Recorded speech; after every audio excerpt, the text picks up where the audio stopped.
I'm honored to be in front of the most prestigious fraternity in the world, Phi Beta Sigma, right? Thank you guys for inviting me. I heard a lot about you guys. I did my research. It's time to get into some good trouble, right? Right? I mean, I don't see you guys motivated, right? I see everybody with like, I know y'all ready to go home, right? I'm gonna make sure that I deliver this message the right way, but thank you for my mentor, Mr. Ali, for bringing me here to talk to you guys. I aspire to be one of you guys one day, but at the end of the day, I'm here to deliver a message. Thank you for the general for giving that message, giving me motivation. I'm a retired Army veteran, but I'm not here for that. I'm here to inspire you guys some more. So I'm gonna give you my story real quick, right? I'm from California, Long Beach, California. My mom, she died of AIDS in 1994. I was a crack baby. I was born with all type of tubes in my system. You know, I came up in the 80s. How many of you guys know about the 80s right now? I was a crack baby. Literally, my mom, I was born with crack in my system. So I wasn't supposed to be here. So God allowed me to be here to deliver you guys this message. So I'm trying to wake you guys up, right? So I'm not supposed to be here, but I'm here. But God gave me a message to give to you guys, right? So going through that situation, I grew up in Long Beach, California, Compton, LA. I was gangbanging, went to the Twin Towers. I was in county jail. After the county jail, I left the Army in 2 weeks. My daughter was born. God told me, Dad, what you gonna do? All I see is crack cocaine. All I see is drugs. All I see is gangbanging, right? So I don't know what's going on in the situation in California, but all I'm taught is Crip or blood, right? So which one you gonna follow? You gonna be a hustler? You gonna be a gangbanger? You gonna be out here prostituting? It's a lot of situations right in California, and that's all over the world, right? So at the end of the day, I had to choose my good, right? So I went to jail, and jail woke me up, and I didn't want to be there no more, right? So I thought I was the toughest, and my dad told me all the tough people are dead or in jail, right? So my dad was like, hey, my dad was a bishop. My grandfather's a preacher. Hey, boy, you're going down the wrong path, but I still wanted to choose a different path, right? I still wanted to choose my why, right? So we got a lot of people in here, right? And you got to open your minds. We all been through a lot of different situations in our life, but as a young, struggling minority black man that grew up in California, all we had was certain choices. I didn't think about the United States military when I was playing football at Long Beach, Jordan, when I was getting kicked out of high school, when I was fighting, when I was doing all these things that was programmed for me in California. I didn't know no people like you guys in this room.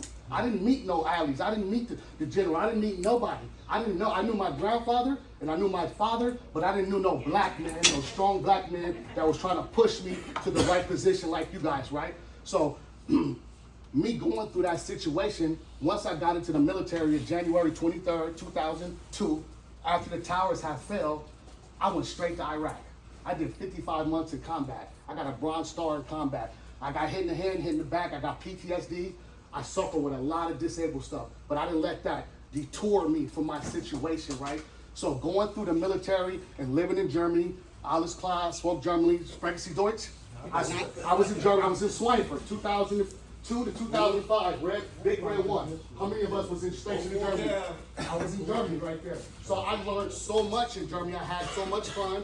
I had a lot of fun, but I was living my life, but I was going back to back to Iraq like the Lakers. Back to back to 98, 99, 2000. We was winning championships, right? We was out there spinning the block, and I wasn't sitting behind no desk. I was out there. I was out on the cops. I was out there with the trip tickets on my Bradley. I was in 13 Fox jail for dropping bombs, troops in contact, doing all this crazy stuff, and I thought that was my life. I finally accepted, after California, I found my purpose in the Army to be combat arms and, excuse my French, F a lot of stuff up. We went out there, we did our job. We were the guys that they recruited in the urban areas that had all the tattoos. I got two choices getting out of jail. Stay in jail or go to the Army. I'm gonna go to the Army, man. I'm gonna get fed, I'm gonna get paid, I'm gonna get all this stuff, right? Because all my uncles, all my aunties, even my sister was gangbangers in Long Beach, California. Even my mom, she's from Insane Crip. She died when I was little. So all I know is that type of situation. But at the end of the day, we don't get caught these situations because we don't see the broader prospect, the prospect of what we have right here, right? Look at this room. It's full of prestigious African-American minority black men. You guys should give yourself a hand clap because I ain't never saw nothing like this before, right? So this is why I'm here. And my mentor is Mr. Ali Baba. I chose my mentor. Just like the book the general was talking about, I chose my mentor because I saw him at a conference and he was in a room full of another fraternity wearing all blue by himself. And I said, the nerve of him. He come here with all these Omegas and he's giving his speech and he's not even scared. So when the room was done, I went straight up to him and I was like, how can I be like you? He inspired me not because he wore the color blue, because of the man he was in front of all them Omegas. No disrespect to the Omegas that's in this room, but he was standing there within us by himself, not in a sea of blue, by himself, representing y'all fraternity as strong as he was. And when I walked that room, that was the only light that I saw that was shining so bright. So I got attracted to it, right? They said the light brings you to it. And sometimes, and I'm gonna get really personal, sometimes when we see a brother shining that bright, what we do on him? We hate him. We want to tell, hey, he not him. When I walk down the hallway, I know who I am. Who is this guy? I know why I dress like this because I don't want people to get misconstrued. Yes, they call me the hood motivator. I came from the hood, but I'm very educated. And I'm here to tell you guys why. It's brothers like this brother right here. I know that if I sit down and have a 10-minute conversation, I'm inspired to run 2 weeks without stopping. I know that already. I know meeting the general shaking his head when he looked me in his eye in the room and said, hey, I was happy to meet him and I'm nervous, but I'm looking at him like, God, this is what it is. I need to be next to this man because this is my time, because there's a lot of JRs out here. And I'm not trying to divert from the message. I'm giving you guys the message. It's a mirror reflection. Some of us get old, but we don't want to take no advice from the young people. We got a division going on. We don't want to listen to the young, and the young don't want to listen to the old. You know why? Because we ain't showed the young how it is to be old. We have a division going on in this community, in this situation, where a lot of older guys ain't dropping down and talking to my age group. They don't want to talk to us. Because right now, the 20-year-olds, I got an 18-year-old son. How many of us got 18-year-old grandkids or sons or children that's under the age of 21 that don't listen to a damn thing we say right now? Raise your hand. How many in our community, if you dare talk to them, they might raise a fist at you. Where did respect go? My daddy was raised in Mississippi. My mom is Jamaican. I would get slapped down if I disagreed with any one of you guys in this room. Just like the general was talking, he said, people back there sleeping, y'all need to wake up. Why are we having this stuff right now? Y'all conclave is coming in July, and y'all the best fraternity, and I chose to come speak here because I'm inspired by that man right there. I didn't know who that man, I didn't know he ran all this. I just knew I needed to be next to him. I needed to know how to get to where you guys have these blue shirts on. How can I talk to gentlemen like this? That's just like me, right? And that's why I'm telling my story. So in the military, I'm learning all this situation. I got out as a sergeant first class. I got promoted E7 in 8 years, but I still didn't know my way. I was in combat, and they promoted us so fast that I didn't understand my situation, but I understood my job. I knew how to drop bombs, target administration, collateral damage estimation, crater analysis. I'm talking to somebody here. I know somebody was in the military. I understood all that. Trip tickets, going on missions, 55 months in combat, but I didn't understand how to become a man and be mature, right? So after that, I got put out the Army for medical. 14 years in the Army. PTSD. They sent me to the hospital for 77 days. I'm an inpatient. I'm like in Arkham, like in Batman. I'm stuck in a place where no windows, and I can't jump out, and I can't hang myself. Contemplated suicide 4 times. Now we're getting real now. I see y'all faces, now you change. Because it doesn't look like it come from somebody like me.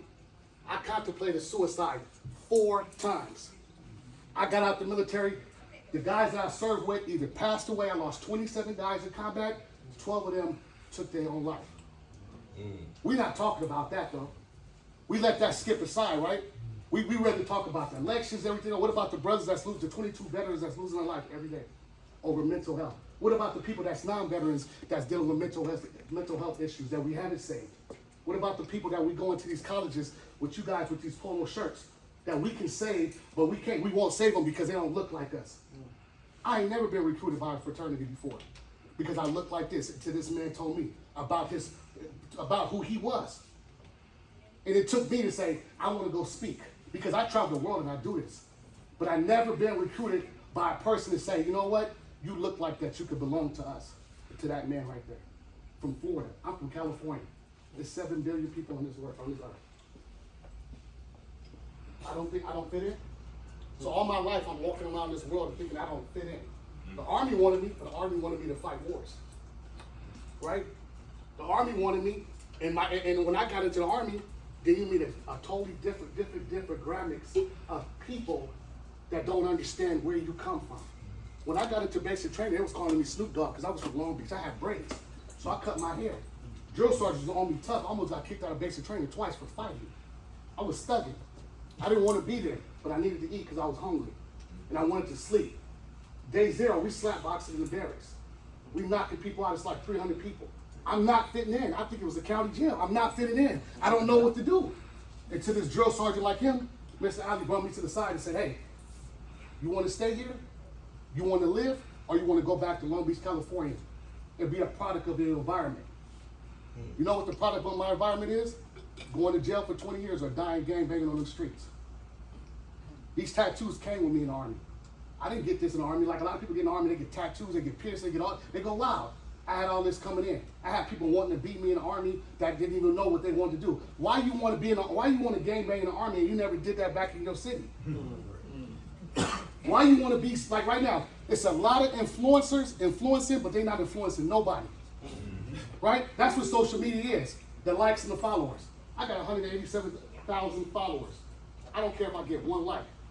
Because at the end of the day, I got a message to deliver. And if one of you guys take my message and say, hey, the hood motivator motivated me to keep going, I'm going to keep going. Because that's what I do.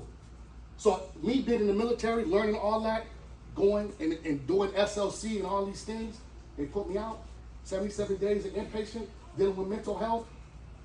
I didn't know what to do. I'm lost now. Now I'm out the military after 13, 14 years, and I don't know what to do. I'm permanent total, I'm 100%, I'm scared to death. I don't know if I fit in, then I got a girlfriend that's telling me I need to work 9 to 5. But I get paid like I work 9 to 5, I don't have to do anything. So now I'm confused. Maybe what you want me to do? Do I need to work or am I retired? So I'm getting told that I'm retired, but I got a fiance telling me I need to work. So I'm nervous. This is me without no education. So then I continue my journey, and we split up, we go our separate ways. She moved me to Florida. And we split our separate ways, and I said, I'm not leaving the state of Florida just because we separated. So I lived in a hotel for 4 weeks. I'm still getting my mind right. Then I enrolled into the School of Kaiser. And that's where my educational journey began. I got my associates in sports medicine, my bachelor's in sports medicine. Then I started a company, entrepreneurship. Let's get on that. I'm a life coach too, a certified life coach, and I'm a business consultant. But I stepped into entrepreneurship, which is the scariest thing after the military. They don't tell us about that. They say, go, hey, the American dream is to retire out the military, right? Start a company and move on, and you're gonna make a lot of money, right? How many of us is entrepreneurs in here? Raise your hand. Or we work for somebody. How many of us work for our own self? We're entrepreneurs. How scary is that? I got a conference coming up December 6th, and I'm working with my mentor, Mr. Ali Roswell. We're trying to figure out how the tickets are going to sell. We should be concerned with that because that room should be filled up. Listen to guys like us not to go the wrong way. But it's not. It's not filled up because it don't look pretty. It don't look shiny. It don't have the Guns N' Roses on it, right? So entrepreneurship, I started a security company. I was one of the top bodyguards. My nephew, I don't know if you guys listen to rap music, and I'm gonna hit a point. My nephew is TK. He's serving 55 years in jail. That's my sister's son. She lives with me right now in Florida. I moved her with me. She was living underneath the bridge. If you guys look up TK right now, he's a rapper from Texas that went to jail at 15 years old because he was around the wrong crowd, that they killed somebody. The people that killed him did 20 years. They gave him 55 years for making a song that went viral. So we're going to punish you for doing that, so we're going to give you 55 years. That's my nephew. Look it up right now. You look me up, you'll see me on No Jumper. If you guys looking at the podcast, you'll see me all over. Follow me on the Hood Motiv8. That's my nephew. That's what I got to deal with. Because guess what? While I'm serving my country and doing the best I can, I'm not giving guidance to my nephew to not do that. That's what this man was talking about. You should have a mentor. You should have a coach. You know how now I'm dealing with my mental health, and now I'm dealing with my nephew that's serving 55 years in jail in a maximum prison capacity with grown men, and he's 16 years old. Imagine what happens to us in the United States, in the prison. Let's be real. How many of us have fathers, uncles that serve time in jail and prison? Raise your hand. There's some disturbing things that happen inside that prison. You think my nephew's mental is messed up? Right now, I talk to him almost every day. It's some crazy stuff. How many of us been deployed without seeing our family for 365 days? I did 15 months in a deployment. Did that mess your head up? Not getting up and getting your keys and going to Walmart? Not getting up, talking to your family, got to sit at the phone tent, got to wait 30 minutes. I'm waiting in front of a sergeant first class. This is my first experience, 2004 in Baby, Iraq. I'm waiting in front of the sergeant first class. I'm an E3. I just got finished burning poop because that time we was burning, excuse my French, we used to burn shit. JP, ate oil, burn it, turn it like oatmeal. I can't even change my baby's diapers because it smelled like shit. I'm trying to get personal with you guys. You guys some of you guys got that stare that you don't understand me. This is life. Y'all in the number one prestigious fraternity in the world that can change lives. Why we not changing lives? So now I become an entrepreneur. I fail because nobody taught me how to do business. I know hustling. I know how to sell papers. I know how to sell weed. I know how to sell honey to a bee. But I don't know entrepreneurship. So I take my butt back to school and get my master's of business to speak the language because I failed in entrepreneurship. And then after that, God was like, keep going. Now I'm in school for my doctorate because I ain't know no people like me that came from where I'm from that's a doctorate in business that can give this information. Because once we get information, as African American black men, guess what we do? We hold on to it. I got 5 minutes left. I'm not done, but I got 5 minutes left. We hold on to the information. You know why?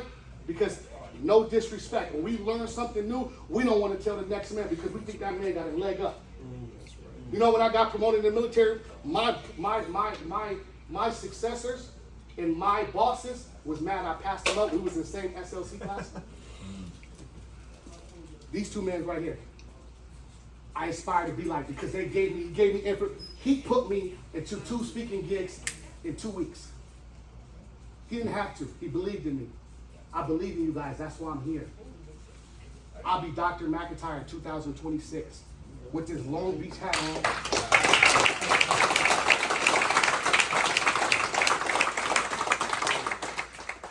And I aspire to go save our babies. I got a tour called Motiv8.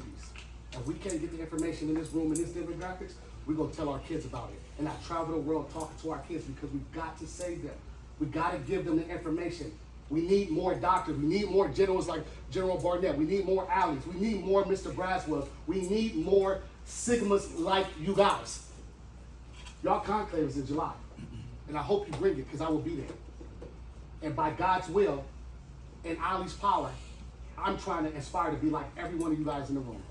And I'm just going to keep it like that.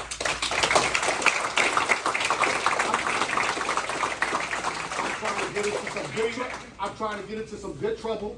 I know I'm studying my books, 1914, and I'm believing in what I'm believing in. This is what it is. And at the end of the day, I appreciate you guys for allowing me to come speak to you guys, and I'm allowing you guys, and I'm allowing myself to be vulnerable. I just showed you a mirror reflection. Let's get out our own way, please. Let's be the kickstand. You know the most important position on a bicycle is? A motorcycle? Is a kickstand. It holds a 1-ton bike, 650-pound bike. Why is it so important? Because when we get tired, I can lean on guys like this in this whole room. Check me, please. Check me. When he was saying check me at something, and I don y'all colors and I wear this, and y'all choose me to be a part of you guys, check me if I do something wrong. Respectfully. Oh, we will. Please.